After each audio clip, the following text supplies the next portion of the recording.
Hello and welcome to Leading Under Pressure. I'm Dr. Roxane Langlois. Today we are doing a review of Bryan Johnson's longevity protocol. This might extend into a few videos because I've got lots to say about this. As you probably know, Bryan Johnson is possibly one of the most invested person in terms of longevity. He is making his journey and his data public, which is super interesting. And I want to give you my perspective on how to apply this for you specifically as a leader and what's relevant and what maybe is less relevant. Sometimes people ask me about Bryan Johnson, but what they're really asking is, am I doing enough, right? And often one thing that I notice in leaders is that should I do more is not always the right question. The better question would be, are these protocols helping me live a better life? Are they helping me lead better? Are they supporting the lifestyle that I'm living? Or are they turning my health into some other project that I have to manage, right?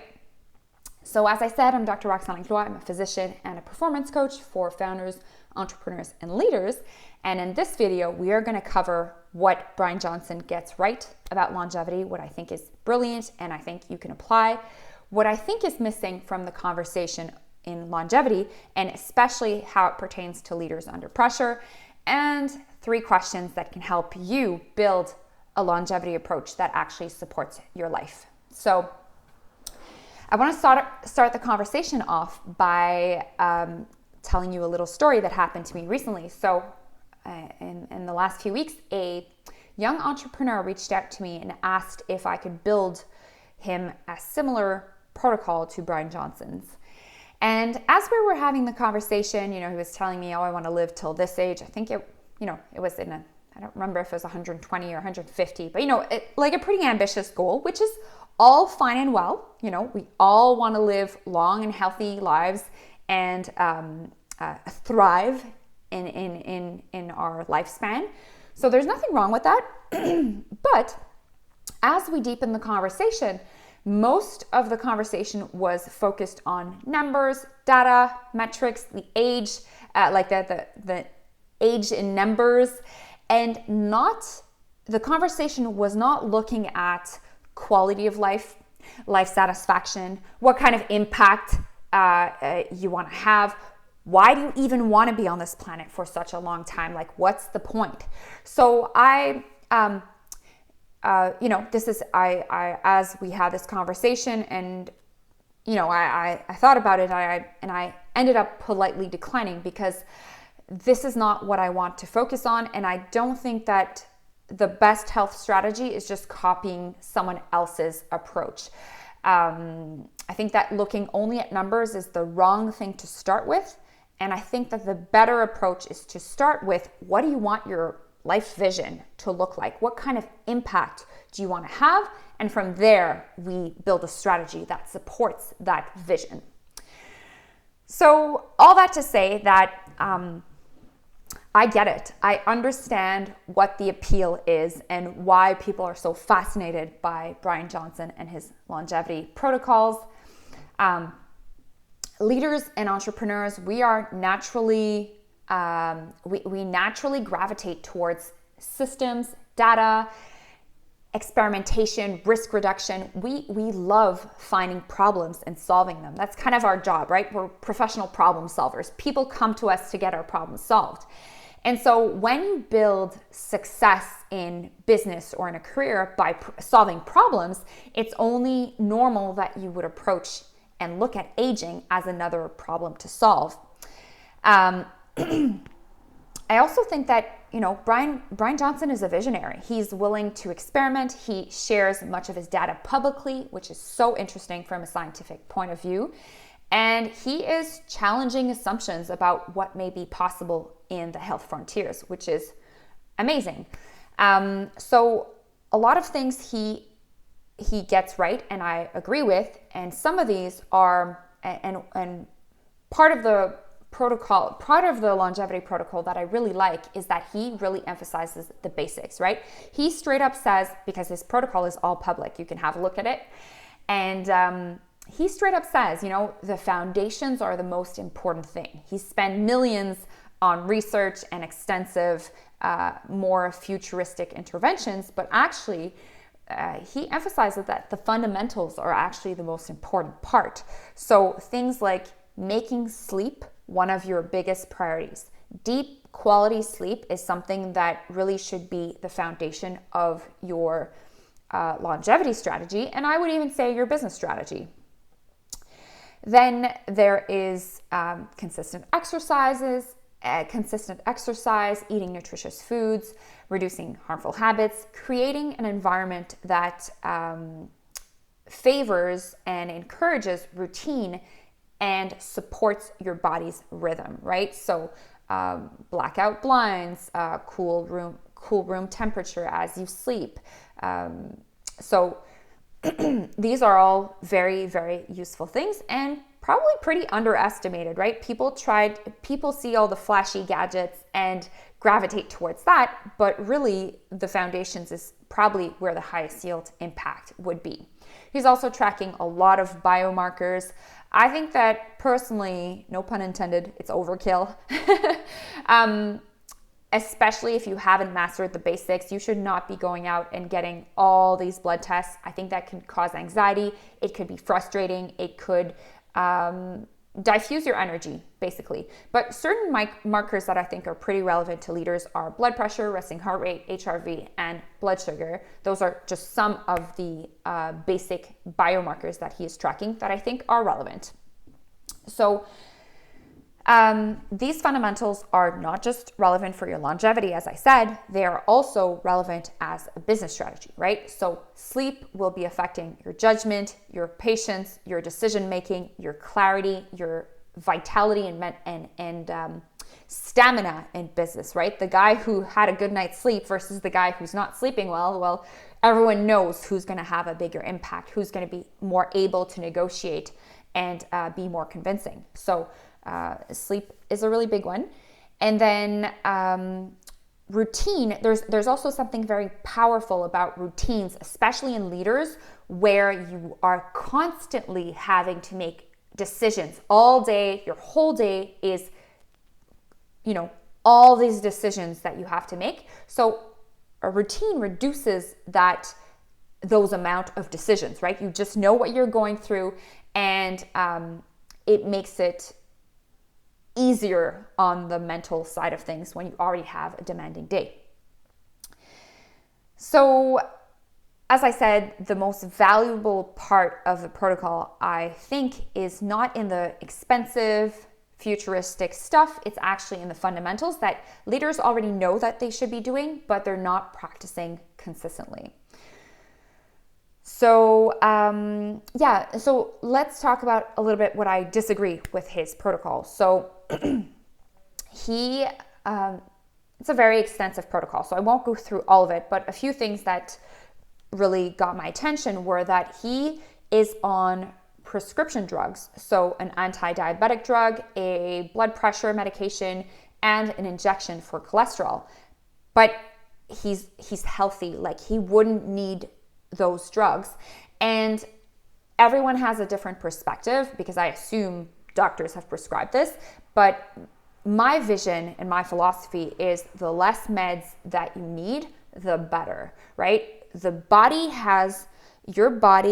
human body is the best piece of technology that we have in the whole world. Nothing compares to it. And so when you support it, when you give it what it needs, when you listen to your body, you are in a better position to regain balance than if you introduce foreign things like drugs. So that's one side of things that I would not personally agree with. Drugs are for when you have an imbalance. Drugs are for emergencies. If you are healthy, you should, in my opinion, not be taking any drugs. That's it. My philosophy is generally less intervention is better, because the more you add interventions, the more you add testing, the more you can find something that is not normal. But not every test that is not normal means that there's a disease coming, right? Oftentimes we do a panel of blood tests and things are a little bit, not in the normal range, but that's not a sign of disease. So you have to kind of dose how much information you want to be getting so that you're not having all this data and you don't know what to do with it, because more data without a plan causes stress. And more data with a clear plan and a clear indication when a test answers a question or changes what you would do, then that is relevant. And that's when it's potentially a good idea to run the test. So you want to be discerning. Sometimes some of these companies who offer labs, they might offer a lot of labs, but it might not be 100% in your benefit. So you have to be a little bit discerning about this. And in general, I would say get the basics down right before you start optimizing. So let's move on to what I believe is missing in the conversation about longevity, because there's a few things that I think we are kind of missing when it comes to this topic. And I think that a lot of leaders and high performers can look at Bryan Johnson and conclude from watching him that doing more must be better, right? He is basically an exited founder. He has, I'm assuming, a lot of time because his routine is extremely extensive. Like, he has so many things to do. It must take him multiple hours to do this. It requires a very controlled environment. He's always eating the same things. Last time I listened to an interview and the latest things that I was reading on him, he eats the same thing every single day. So it's very controlled and rigid and requires a certain structure that not everyone has, not everyone is interested in. And so, if you're a leader and you're already managing a company, a team, a family, demanding schedule, more is not always the right answer. So my goal with this video and this information is not to tell you what to do, but to help you think critically about what could be beneficial for your health. So I've got 4 points that I want to talk about in this discussion of what I think is missing and what I think could be an interesting perspective shift to help you in your approach, in your personalized approach to longevity and supporting your health and vitality as a leader. So the first thing is that a protocol should support your life, not dominate it. Leaders and high performers are naturally very disciplined. We have a high threshold for discomfort. We push ourselves to do things that we don't necessarily like. And sometimes a health routine can be supportive, but sometimes it can just become another source of stress. So you want to make sure that, this self-care is not slowly becoming another performance standard, another list item on your to-do list that you have to complete, or another way that you kind of feel behind, that you're not doing enough, right? When you have a lot of responsibility, your health strategy shouldn't become another system that you have to manage perfectly. It should be something that fits into your actual life. It needs to work with busy seasons, travels, difficult decisions, periods where your schedule is less predictable. So a good health strategy should increase your capacity for leadership and life. It should not become another weight that you have to carry around. So, and how are you going to know this? Well, you're going to know because if it's a drag to do these things, there's a really big difference in, I don't feel like going to the gym, but okay, I'm going to go anyways because I know this is really good for me and it feels good. Or something that is a major stressor. You will feel heaviness, and if you're being honest with yourself, you can make the distinction. Second point is that in longevity and in Bryan Johnson's protocol, there is an emphasis on kind of having everything very controlled, lowering stress to the minimum possible. And I think that I kind of disagree with the fact that stress is, you shouldn't be wanting to reduce your stress to zero. And also that's just not realistic, right? In leaders, pressure is an important component of business. It's a fuel for innovation, for growth. It's important to lead teams and to get stuff done. So you don't want to be eliminating pressure. And even physiologically, if we think about, for example, our bones, if there's no pressure on them, like when astronauts go to space, the bone density becomes less. And when there's no pressure or stress on the bone, when it loses its density, it can become osteoporotic. So that is a weak bone and can more easily fracture. So same thing with your muscles. When you're weightlifting, that has a stress on your muscle. The immune system develops through exposure of pathogens.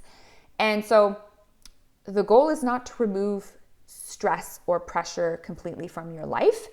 The goal is to increase your capacity to hold the pressure and then release the pressure once you've done the project, you've gone through the hurdle, and be able to recover. So I think adaptation is more important than lowering your stress completely.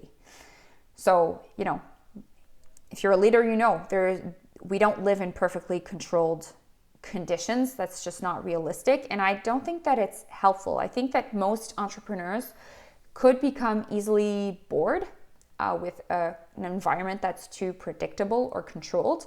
And sometimes we feel like we're putting out fires and life is a bit too adventurous because we put so much on our plates.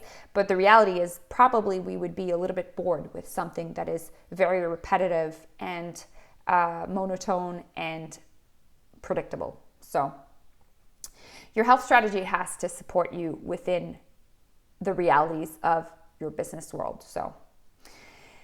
And now for the third topic, which I think is probably the most important topic out of all this episode.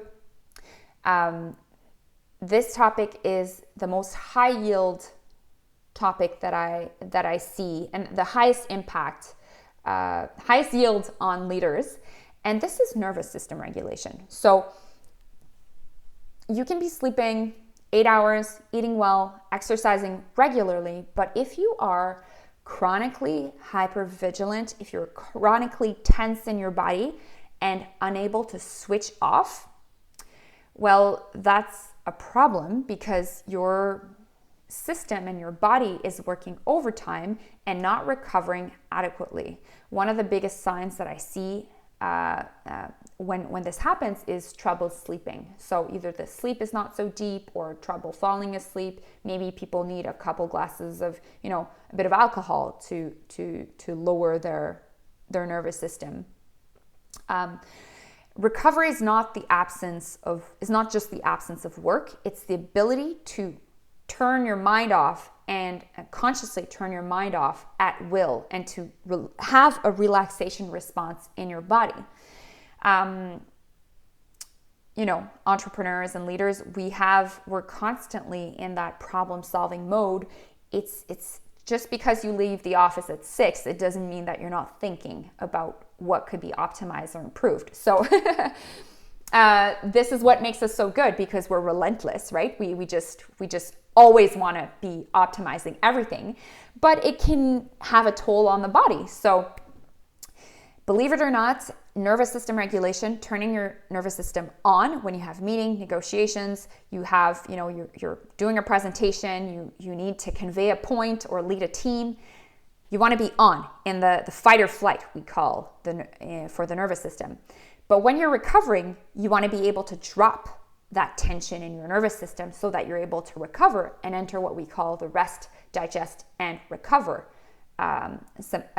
nervous system mode. So believe it or not, this is something that you can do on demand. It's a muscle that can be strengthened, and leaders who practice this become really efficient at this. And this in turn allows people to better understand the tension in their bodies, the tension in their mind, and when they're able to switch off and go into that rest, digest, and recover mode, they can improve their sleep, their recovery, and it has a lot of impact on all the functions in your body, right? When you're able to get better sleep, your digestion often gets better, you're less reactive, your mental clarity is better, your stamina is better, and this has a really positive effect on your whole world. We know, we're just, you're a different person when you've slept properly. So this is definitely one of the highest yield areas in longevity, business, like nervous system regulation should be part of your business strategy as a leader. It absolutely should. It's the number one thing that I see that helps leaders lead better, lead more satisfying lives, and be healthier in, a bunch of biomarkers that I look at with clients. So if this is a topic that you're interested in, you can go ahead and check out on my channel. There's a playlist of tension release routines. These are short, time efficient, they're very effective exercises that can help you practice snapping into the rest, digest, and recover mode for your nervous system. The more you practice, the better you'll get at this. And the amazing thing is that you'll feel benefits right away. You're going to feel, your shoulders will be more relaxed. Your neck muscles will be more relaxed. You're going to feel more lighthearted. It's just your breathing is going to get better right away. So just a couple of minutes can be really, really beneficial. So I encourage you to go and try it out if this is something that interests you. And now the last point that I want to talk about that I think is missing is that data cannot replace internal awareness. And in leaders, what I find very often is that this mind-body connection that we all naturally have is somewhat, I don't want to say muted, but the communication pathways are not so open, right?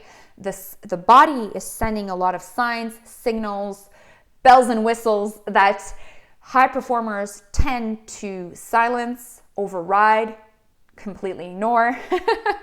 and this is a normal thing, because as leaders, we have a job to get done, and we can't let how we're feeling at that particular moment intervene with our job to lead, right? If you don't have that ability to put your feelings and emotions aside for when you're leading, you can't be a leader.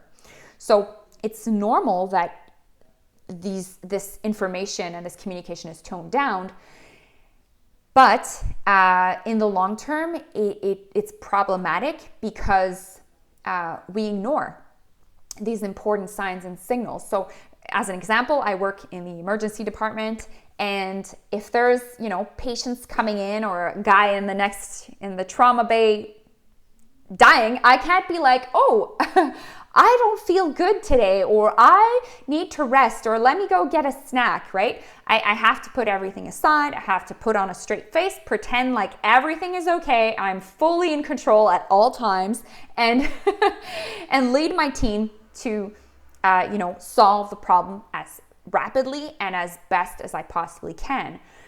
So, overriding these natural signs from my body or your body, like fatigue, hunger, if you need to pee, tension in your body. These are all things that we put aside so that we can get the job done.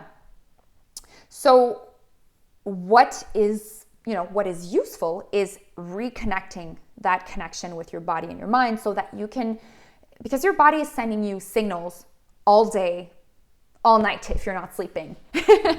It's sending you constant signals and signs about what you should be doing, what it needs, how you can better support it to help you get back into balance. And if you don't listen to these subtle signs, well, what happens is that your body gets louder and louder and louder. And if you still don't listen, you get pain, you get disease, you might get a wake-up call, and we want to avoid this. So awakening and opening up this communication between your body and the mind-body connection is really important. And I think that in the longevity discussion, I don't hear much talk about this, that instead of measuring things and getting data, well, you still need to listen to your body. No amount of data will replace that. So we can use data, but just use it intelligently, right? You also want to be self-aware of what's going on in your body, not just depend on technology to tell you what is going on in your own body. So I will stop it here because it's been a while that I've been talking, but I will continue this conversation with a few points about how you can apply longevity approaches to your life and how to determine what would be highest impact for you in your specific situation. I'll do that in a part 2. So stay tuned. For now, I'm going to leave it here. I hope you enjoyed this conversation about longevity and how it applies to leaders. And I hope I've inspired you to not only focus on longevity, but also focus on connecting with your body, nervous system regulation, and taking care about yourself, caring about your body. I know it sounds a little bit cheesy, but that is ultimately what is important. If you care about your body will respond more favorably rather than being so strict and so punishing towards it. You want to have a balance, right? Discipline is great, but you also want to be kind to your body. Have kind thoughts, kind words, kind actions to your body. And so I'll end this here for now, and I will see you in part 2. Bye for now.